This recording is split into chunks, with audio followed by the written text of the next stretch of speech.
बिस्मिल्लाहिर्रहमानिर्रहीम। आज का वीडियो एक स्पेशल वीडियो है और हमारे पास एक स्पेशल गेस्ट भी हैं उस वीडियो के लिए। आज का वीडियो है स्पीच थेरेपी से रिलेटेड। स्पीच थेरेपी की फर्दर डिविजन्स हैं, जिनमें से एक तो स्पीच थेरेपी जैसे आप समझ सकते हैं निगलने की फिजियोथेरेपी है, और निगलने में अगर कोई मुश्किल है, चाहे वो फालिज की वजह से या किसी और वजह से है, तो उसमें कौन कौन सी एक्सरसाइजेस करनी चाहिए। एक तो इसका पार्ट इससे रिलेटेड है। एक इसकी जो डिवीज़न है वो है स्पीच स्वॉलो असेसमेंट, ताकि ये असेसमेंट की जा सके कि पेशेंट सेफ़ है या नहीं, और अगर वो मुंह से खाएंगे तो क्या वो सांस की नाली में तो नहीं जाएगा, या उनको क्या मनूवर्स करने चाहिए ताकि निकलने में उनके लिए आसानी रहे। और तीसरी इसकी डिवीज़न है speech language assessment. Language assessment से मुराद ये है ऐसे पेशेंट्स जिनको फालिज की वजह से ख़ास तौर पे, या ट्यूमर या किसी और वजह से बोलने में दिक्कत है, या वो अपनी बात कम्युनिकेट नहीं कर पा रहे हैं, तो उसको कैसे बेहतर बनाया जा सकता है। जैसे कि मोटर न्यूरॉन डिजीज़, ALS के केसेस भी हो सकते हैं, फालिज के केसेस भी हो सकते हैं। तो इन तमाम केसेस को स्पीच थेरेपिस्ट को दिखाना चाहिए ताकि वो उनको अकॉर्डिंगली गाइड कर सकें और उनकी प्रोग्रेशन को देख भी सकें। तो आज हमारे साथ हैं आयशा बुखारी, जो कि स्पीच थेरेपिस्ट हैं और बहुत अच्छे से अपने पेशेंट्स को गाइड करती हैं। उनसे हम जानेंगे कि वो पेशेंट्स को कैसे असेस करते हैं, और मज़ीद क्वेश्चंस भी पूछेंगे। Thank you Ayesha. अस्सलाम वालेकुम सर, थैंक यू कि आपने मुझे यहाँ इनवाइट किया। और जो हमारा फील्ड है speech and language therapy, basically ये ऐसा फील्ड है, इसमें हम स्पीच और लैंग्वेज डिसऑर्डर्स को देखते हैं और इन डिसऑर्डर्स को किस तरह से ट्रीट किया जाता है, किस तरह से इनको मैनेज किया जाता है, इसकी अवेयरनेस अभी बिल्कुल भी नहीं है। और जिस तरह से आपने बात की है डिस्फेजिया की, that is a swallowing difficulty. बहुत सारे लोगों को बहुत सारी रीजंस की वजह से स्वॉलोइंग प्रॉब्लम्स अकर होती हैं और उसके बाद उनको नहीं पता होता कि उन्होंने इसका ट्रीटमेंट किस तरह से लेना है या उन्होंने अपनी डाइट को कैसे मैनेज करना है। सो बेसिकली एक SLP का जो रोल होता है, उसमें एक SLP एवेल्यूएट करता है फर्स्ट ऑफ ऑल उस पेशेंट के आर्टिकुलेटर मूवमेंट्स को। क्योंकि अगर आप सिर्फ इस रीजन को फोकस करें तो आप देखिए कि हमारी जितनी भी अट्रेंसेस हैं, जितने भी वर्ड्स हम बोलते हैं, तो हमारे सिर्फ इसी एरिया से वो प्रोडक्शन होती है। और जब हमने कोई चीज़ खानी है, कुछ हमने बहुत सारी कंसिस्टेंसी इसमें यूज़ होती हैं। अगर हम लिक्विड्स की बात करें, हम सॉलिड्स की बात करें, प्योरिड फूड्स हैं, रेगुलर हैं, सॉफ्ट हैं, सो ये वेरी करता है कि आप किस तरह का फूड जो है वो च्यू करते हैं या फिर उसको swallow करते हैं। सो इन सारी कंसिस्टेंसी में जब प्रॉब्लम अकर होती है तो पेशेंट को ये सब चीज़ें फेस करनी पड़ती हैं कि उनके आर्टिकुलेटर के मूवमेंट जो हैं वो बहुत ज़्यादा रिस्ट्रिक्टेड हो जाती हैं, जिसकी वजह से उनको swallow करने में डिफ़िकल्टी पेश आ रही होती है। सो एक SLP उनके उन मसल्स को एवेल्यूएट करता है, एक इनफॉर्मल असेसमेंट करता है, जिसमें इसको देखा जाता है कि उनका गैग रिफ्लेक्स इंटैक्ट है या नहीं है, और इसके अलावा उनकी कफिंग जो है वो इंटैक्ट है या नहीं है। और फिर उसके बाद एक प्रॉपर पोस्चर के अकॉर्डिंग जो SLP है वो कंसिस्टेंसी को यूटिलाइज कराते हुए उस पेशेंट की स्वॉल्यूइंग को अप्रोप्रिएट वे में लेकर जाता है और उनको वो सारी ट्रीटमेंट और सारी गाइडलाइंस प्रोवाइड करता है। तो जहाँ पे हम डिस्पेजिया की बात करते हैं, उसमें टू सम एक्सटेंट ये सारी कंसिस्टेंसी जो है वो स्टेप बाय स्टेप आती है, लेकिन एक बहुत इंपॉर्टेंट चीज़ इसमें होती है पोस्चर मैनेजमेंट। बहुत सारे पेशेंट्स को ये नहीं पता होता कि अगर उन्होंने इन सारी वीकनेसेस को फेस करते हुए कुछ स्वॉलो करना है तो वो किस तरह से करना है। वो नॉर्मल उसी रूटीन में स्वॉलो करने की कोशिश करते हैं और उसके ऑल्टरनेटिव क्या होता है कि एस्पायरेट कर जाते हैं, विच इज़ वेरी रिस्की। तो यहाँ पर एक SLP अगेन उस पेशेंट को गाइड करता है कि आपने जब वो कंसिस्टेंसी यूज़ करनी है तो आपने अपने पोस्चर को कैसे मैनेज करना है, और उस पोस्चरल मैनेजमेंट को यूटिलाइज कराते हुए उसमें कुछ ओरल मोटर एक्सरसाइजेज प्रोवाइड की जाती हैं, और उसके साथ साथ उनकी जितनी भी कंसिस्टेंसी हैं या स्वॉलोइंग की जितनी भी स्ट्रेटजीज़ हैं उनको फॉलो किया जाता है। तो उसमें सबसे पहले जो हमारे फालिज के जो पेशेंट्स होते हैं, उनमें तो हम ये करते हैं कि पेशेंट को एटलीस्ट 30 डिग्री या 45 डिग्री उठा के बिठाइए खिलाने के लिए। वैसे नहीं, इवन अगर आपको ट्यूब फीडिंग भी करनी है नाक से या स्टमक ट्यूब से, तो दोनों सूरतों में मरीज़ को उठा के बिठाइए और फिर उसके बाद उनको डाइट दीजिए ताकि वो एस्पिरेट नहीं करें। और ऐसा करने के बाद कम से कम एटलीस्ट डाइट देने के बाद भी 20 से 30 मिनट तक उनको बिठाए रखें, फ़ौरन नहीं लिटाएं, ताकि वो खुराक उनके फेफड़ों में या सांस की नाली में नहीं जाए। इसके अलावा जो असेसमेंट हैं नेक्स्टली वो हम एक सेपरेट वीडियो करेंगे जिसमें आप असेसमेंट करके दिखाएंगी कि असेसमेंट करते कैसे हैं। और क्या जनरल एडवाइस आप देना पसंद करेंगी ऐसे पेशेंट्स को जिनको फालिज हो जाए और निगलने में मुश्किल हो? मैं ऐसे पेशेंट्स को एडवाइस करना चाहूँगी कि they should have to be vigilant.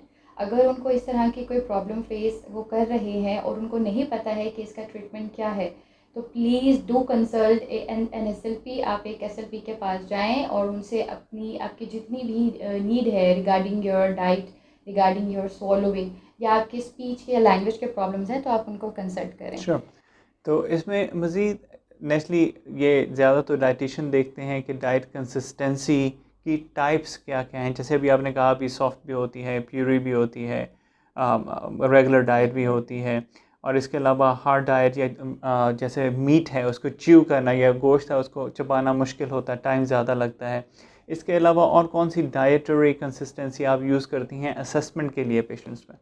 Assessment के लिए सर बेसिकली इसमें 6 कंसिस्टेंसी यूज़ होती हैं और उसमें जो है लिक्विड से स्टार्ट करते हैं। बेसिकली सेमी लिक्विड्स है, सेमी सॉलिड्स उसमें आ जाते हैं, जिसमें कुछ क्रैकी टेक्सचर्स, बेसिकली इसमें फूड जो है उसका टेक्सचर प्रोवाइड किया जाता है कि जो टेक्सचर है वो पेशेंट किस तरह से स्वॉलो करेगा। क्योंकि अगर आप बोलस बना कर देंगे और उनको मेस्टिकेशन प्रॉब्लम है, यानी कि उनका जो स्वॉलोइंग प्रॉब्लम है वो फेरेंजियल फेज़ का है। बेसिकली इसमें 4 फेजेस होती हैं। अगर उनका फेरेंजियल फेज़ का स्वॉलोइंग प्रॉब्लम है तो फिर वो उसको नहीं च्यू कर इसमें पाएंगे। भी अगर आप हमें ब्रीफली वो 4 फेजेस के नाम बता सकें। 4 जो है इसमें फर्स्ट वन हमारे पास ओरल प्रिपरेटरी फेज़ होती है, जिसमें हमने एक बोलस को अपनी ओरल कैविटी में मेंटेन करना होता है। यानी कि फॉर इंस्टेंस वी आर अल्हम्दुलिल्लाह हम बहुत नॉर्मल वे में खाते हैं और हम हर तरह का सॉलिड, क्योंकि सॉलिड्स में भी डिफरेंट टाइप्स होती हैं। अगर हम हार्ड सॉलिड ले लें या सॉफ्ट सॉलिड ले लें, उसमें फ्रूट्स आ जाते हैं, रोटी आ जाती है, मीट आ जाता है, तो उसको च्यू करने में 30 to 40 सेकेंड्स हमें रिक्वायर्ड होते हैं। उसके अलावा जो सेकेंड फेज़ है that is oral transfer phase, जिसमें हमारा जो बोलस है, जब हमने उस बोलस को ओरल कैविटी में प्रिपेयर कर लिया, फिर हमने उसको च्यू करना है। और च्यू करते वक्त हमने ये देखना है कि हमारे आर्टिकुलेटर्स कितने एक्टिवेटेड हैं, क्या वो फुली परफॉर्म कर रहे हैं या नहीं कर रहे। थर्ड आ जाता है फेरेंजियल। फेरेंजियल फेज़ है। फेरेंजियल फेज़ में जब बेस ऑफ द टंग उस बोलस को पुश बैक करेगी और वो फेरिंग्स में जाता है, तो वहाँ पे प्रॉब्लम अकर होती है। और इस तरह से ये होता है कि कुछ पेशेंट्स के साथ रिगर्जिटेशन भी हो जाती है उनको, तो उसमें उनका जितना भी लिक्विड है या सेमी लिक्विड्स हैं वो वापस आ जाते हैं, या फिर उनके जो आर्टिकुलेटर्स हैं, लिप सील नहीं होती है उनकी, उनके बेसिकली मसल्स वीकनेस की वजह से प्रॉब्लम आता है। जो लास्ट वाला फेज़ है दैट इज़ इसोफेजियल, और ये वाला जो फेज़ है ये बेसिकली गैस्ट्रोएंटरोलॉजिस्ट इसको एग्जामिन करता है। फिर इसमें SLP का जो रोल है वो इन 3 फेजेस में बेसिकली फॉल करता है। Thank you. सो पहले जैसे हम नॉर्मली खुराक मुंह में डालते हैं और उसको चबाते हैं तो वो प्रिपरेटरी या फेज़ या एग्जैक्टली। फर्स्ट फेज़ है ओरल। उसके बाद नेक्स्ट फेज़ जब वो जो नवाला है या लुकमा है वो छोटे छोटे पीसेस बन जाते हैं, उसमें थूक अच्छे से मिक्स हो जाता है, फिर वो पीछे पुश डाउन होता है थ्रोट में, तो वो ट्रांजिट फेज़ आ जाता है ओरल कैविटी का।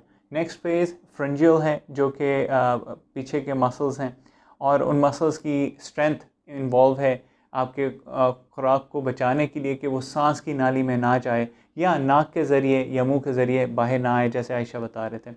और इसके बाद फोर्थ फेज़ वो है जो कि इनवॉलंटरी फेज़ है, और इसमें जब खाना एक दफ़ा फूड पाइप या एसोफेगस में चला जाता है तो उसके बाद वो ऑटोमेटिकली नीचे मैदे में जाता है। इसको अमूमन गैस्ट्रोएंटरोलॉजिस्ट देखते हैं, लेकिन फ्रंजियल फेज़ तक जो स्पीच लिंगुअल पैथोलॉजिस्ट हैं वो देखते हैं।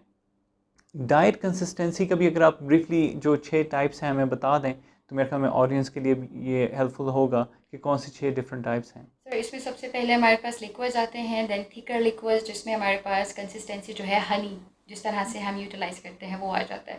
उसके बाद हमारे पास प्योरिड फॉर्म आ जाती है। प्योरिड में हम किसी भी फ्रूट को मैश करके, या कस्टर्ड है, जेली है, पुडिंग है, इस टाइप की कंसिस्टेंसी होती है, उनको वो प्रोवाइड करते हैं। देन हम उनको सॉफ्ट फूड्स प्रोवाइड करते हैं। सॉफ्ट में अगेन जो टेक्सचर होगा वो सॉफ्ट होता है ताकि पेशेंट को बेसिकली उसको च्यू नहीं करना पड़े, वो ठीक उसको हो गया। ईजिली स्वॉलो कर ले, उसमें उनकी जो मेस्टिकेशन प्रोसेस है वो ज़्यादा इन्वॉल्व नहीं हो। देन उनके रेगुलर फूड आ जाएगा। रेगुलर में फिर हम जितनी भी हमारी डाइट है, जो भी हम लेते हैं, सब सब्सटेंसेस को हम मिक्स कर देते हैं। सो बेसिकली इसमें लिक्विड से थिकर लिक्विड्स आ जाते हैं, फिर सेमी सॉलिड्स आ जाते हैं, सेमी लिक्विड्स आ जाते हैं, एंड देन सॉलिड्स आ जाते हैं। सो यहाँ पे कंसिस्टेंसी हमारे और पास, उसके बाद सॉलिड जिनको ज़्यादा च्यू करना उनको पड़ता ज़्यादा है। च्यू करना पड़ता है, बिल्कुल लॉन्ग ठीक। लास्टिंग जो हो जाता और है। ये सब जो हैं basically speech pathologist and dietitian इसमें काफ़ी हेल्पफुल होते हैं। बाज़ जगहों पे डाइटिशियन अवेलेबल नहीं होते, बाज़ जगहों पे स्पीच थेरेपिस्ट अवेलेबल नहीं होते, तो इन सब की नॉलेज बहुत ज़रूरी है।